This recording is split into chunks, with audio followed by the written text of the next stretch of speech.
ఇక్కడ నువ్వే కాదు, నేనే కాదు, ఇక్కడ ఉన్నటువంటి పెద్దలు, భర్తలు, భార్యలుగా ఉన్న ప్రతి ఒక్కరు ఆ పాఠాలు నేర్చుకున్నవారే. హల్లెలూయా. అందుకని స్టీరింగ్ ని జాగ్రత్తగా తిప్పాలి. పవర్ స్టీరింగ్ అనుకో ఎక్కువ తిరిగిద్ది, అది కాస్త మొద్దు స్టీరింగ్ అనుకో కాస్త గట్టిగా తిప్పాలి. స్టీరింగ్ ఎలాంటిదైనా సరే తిప్పేది నువ్వే. హల్లెలూయా. కాబట్టి సంసారం అనే స్టీరింగ్ ను, కాపురం అనే స్టీరింగ్ ను, భక్తి జీవితం అనే స్టీరింగ్ ను కాపాడుకుంటూ సరిగా నువ్వు తిప్పగలిగితే దేవుడు మీ ఇద్దరిని ధన్యులుగా ఆశీర్వదించబోతున్నాడు. హల్లెలూయా.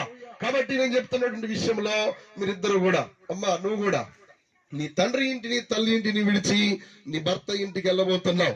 ఈ రిసెప్షన్ కార్యక్రమంలో వచ్చిన వారు సేవకులము మేమందరము దేవుని పేరిట మీ ఇద్దరిని ఆశీర్వదిస్తా ఉన్నాం.